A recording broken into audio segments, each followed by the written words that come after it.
ثم الرضا عن أبي بكر وعن عمر وعن علي وعن عثمان ذي الكرم.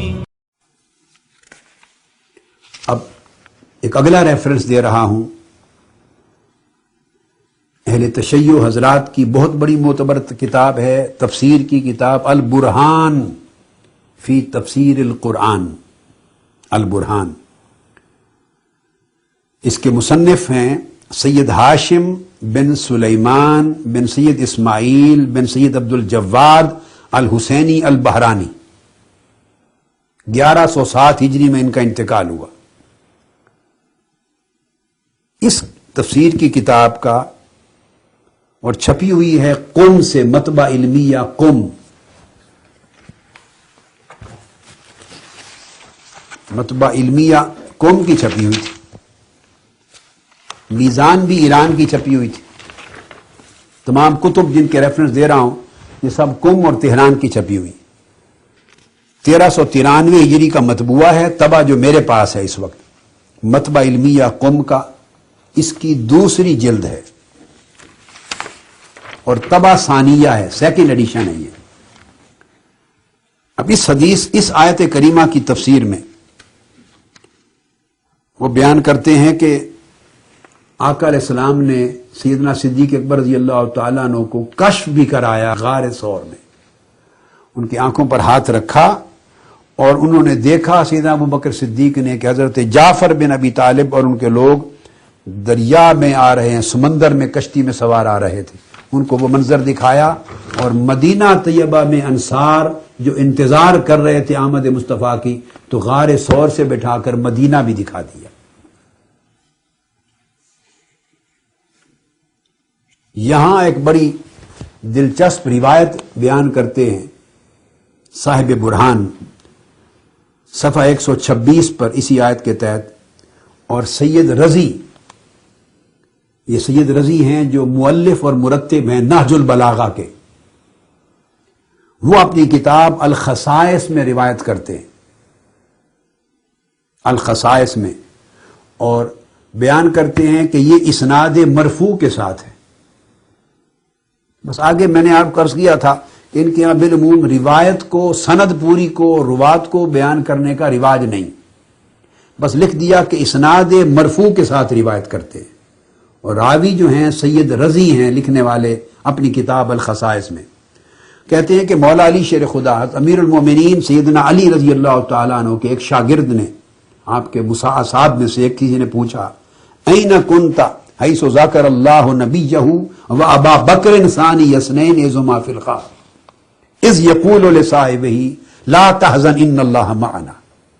آپ کے ایک اصحاب میں سے، تلامذہ میں سے ایک نے پوچھا کہ اے مولا علی شیر خدا امیر المومنین، اس وقت آپ کہاں تھے جب قرآن کی یہ آیت نازل ہوئی رسول اور ابو بکر صدیق رضی اللہ تعالیٰ عنہ کی شان میں؟ اب یہ بات اس سے معلوم یہ ہوا سید رضی کی روایت سے، اسناد مرفوع سے، کہ یہ بات صحابہ کرام میں بھی طے تھی، مولا علی شیر خدا کے وقت میں بھی طے تھی، اور آپ کے تلامذہ کو بھی موجود تھی. اس وقت بھی اختلاف نہیں تھا، آج بھی اختلاف نہیں. اس نے صرف یہ سوال کیا کہ آپ کہاں تھے اس وقت جب اللہ نے اتنی بڑی شان کی آیت نازل کی، اتنی عظمت بیان کی، اتنی علو منزلت اور علو قدر بیان ہوئی، اتنی عظیم شان بیان ہوئی ابو بکر صدیق کی اپنے محبوب نبی صلی اللہ علیہ وسلم کے ساتھ. ثانی اثنین کہا، اذ یقول لصاحبہ کہا، لا تحزن ان اللہ معنا کہا، دو میں سے دوسرا، جب دونوں غار میں تھے اللہ ہمارے ساتھ ہے. جب اتنی بڑی شانیں بیان ہوئی تو آپ کہاں تھے اس وقت؟ یہ سوال کیا. اب امیر المومنین سیدنا علی اور مرتضیٰ جواب دیتے ہیں، فقال امیر المومنین ویحک یا ابن القوا کنت علی فراش رسول اللہ صلی اللہ علیہ وآلہ وسلم. تم ہلاک ہو جاؤ، ہلاک ہو جاؤ تم مجھ سے یہ پوچھنے والے، میں اس وقت مصطفیٰ کے بستر پر لیٹا ہوا تھا. اب نصیب کی بات ہے، مجھے تاجدار کائنات کا بستر نصیب کیا، اور ابو بکر صدیق کو 3 دن اور 3 رات کو اپنی صحبت اور خلوت نصیب کی، عطا کی غار میں. تو نہ ادھر کوئی زبان اہانت کھول سکتا ہے، نہ ادھر کوئی زبان اہانت کھول سکتا ہے. تو کتنی ناانصافی کی بات ہوگی کہ ایک طرف عقیدت ہو اور ایک طرف یعنی عداوت پیدا ہو جائے. استغفر اللہ العظیم. تو آپ نے فرمایا اس وقت میں آپ کے بستر پہ لیٹا ہوا تھا جب ابوبکر صدیق حضور علیہ السلام کی معیت میں غار ثور میں تھے اور اللہ کی یہ آیتیں نازل ہو رہی تھی. تو گویا مولا علی شیر خدا نے تصدیق کر دی اس پوری تفسیر کی. اب اس کے بعد ایک اگلی تفسیر شیعہ حضرات کی کتاب الصافی فی تفسیر القرآن، اور اس تفسیر کے مؤلف ہیں محقق محمد بن المرتضی المحسن الکاشانی.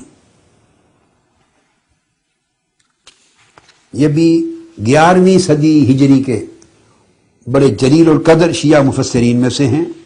یہ ان کی جلد اول کی جز اول میں ہے یہ آیت کریمہ جو بیان ہوئی، اور یہ بھی طبع اس کا 1393 ہجری کا ہے اور ایران کا طبع ہے، تہران کا، خیابان بوزر کا. کتاب الصافی. اب سورہ توبہ کے اسی آیت کریمہ کی تفسیر میں اذ یقول لصاحب اذ ہما فی الغار اذ یقول لصاحبہ، اس کی تفسیر میں فرماتے ہیں ہوا ابو بکر رضی اللہ تعالی عنہ. بڑی خاص بات ہے، ہوا ابو بکر لا تحزن اے لا تخف ان اللہ معنا بالعصمت والمعونہ.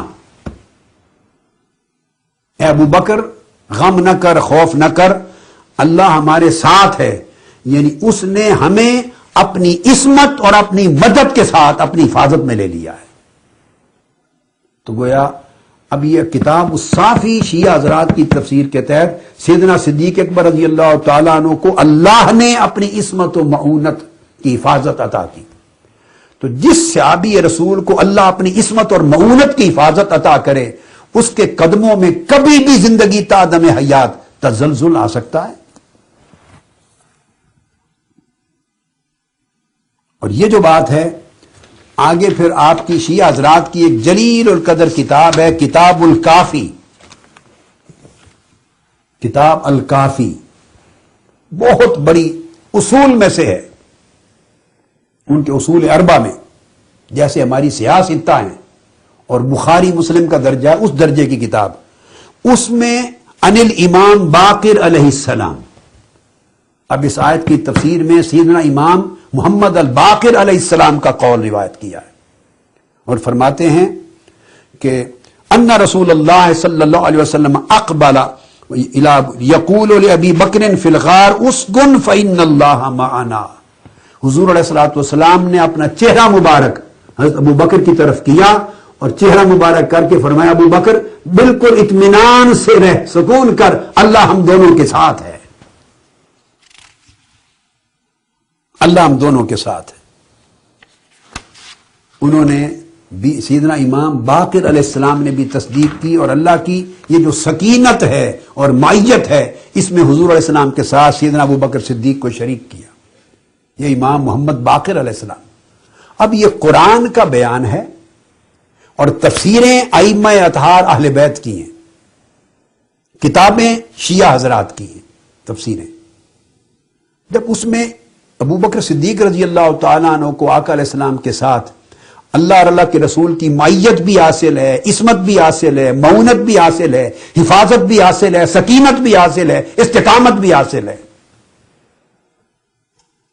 تو بعد کے کتابوں کی روایات پر مبنی قصے کہانیوں اور واقعات پہ یقین کر کے آپ قرآن کے بیان کو اگر منسوخ کر دیں تو بتائیے کس درجے کا یہ ایمان ہوگا، کس درجے کا عدل اور انصاف ہوگا. یہ ائمہ اطہار اہل بیت کے اقوال ہیں، مولا علی شیر خدا کے ہیں، امام محمد الباقر کے ہیں، قرآن مجید کی تفسیر ہے. پھر آگے اسی طرح آتا ہے حوالہ تفسیر اثنا عشری. تفسیر اثنا عشری اہل تشیع کی بڑی معروف جلیل القدر تفسیر. مؤلف ہیں اس کے حسین بن احمد الحسینی الشاہ عبد العظیمی.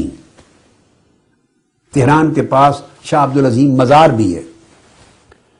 حسین بن احمد الحسینی الشاہ عبدالعظیمی، ان کی تفسیر جلد 5 وہیں ایران کا مکتبہ ہے. اس میں وہ فرماتے ہیں، لکھتے ہیں، یہی شان ثانی اثنین اذ ہما فی الغار، وہ کہتے ہیں یعنی 2 نفر بودند حضرت پیغمبر صلی اللہ علیہ وآلہ وسلم و ابی بکر، صرف 2 نفر تھے، صرف 2 ہستیاں تھی غار میں، کوئی تیسرا نہ تھا. ایک حضرت پیغمبر صلی اللہ علیہ وآلہ وسلم تھے، ایک ابو بکر صدیق رضی اللہ تعالی عنہ میں تھے. آگے کرتے ہیں اذ ہما فی الغار، یہ ذکر ہے قرآن میں جب وہ دونوں غار میں تھے. یہاں انہوں نے بڑا لطیف نقطہ بیان کیا ہے، خاص تفسیر اثنا عشری میں شاہ عبدالعظیمی نے. وہ فرماتے ہیں کہ آن 2 نفر در غار بودند حضرت پیغمبر و ابی بکر، 2 افراد، 2 جانیں، 2 تن جو غار میں موجود تھے. ہم تو بھائی 5 تن بھی مانتے ہیں اور قرآن کے بیان کیے ہوئے یہ 2 تن بھی مانتے ہیں. کوئی مانے نہ مانے، میں نے عمر بھر 5 تن کی بات کی ہے، حدیث سیاح سے کی ہے، تو 5 تن بھی مانتے ہیں. اور یہاں قرآن اذ ہما فی الغار 2 تن بیان کر رہا ہے. تو طریقہ اہل ایمان کا یہ ہونا چاہیے کہ یہ 2 تن بھی مانے، وہ 5 تن بھی مانے.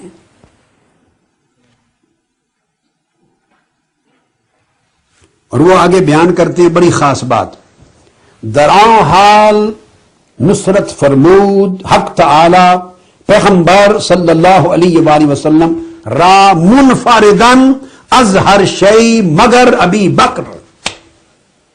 بڑی عجیب بات کی.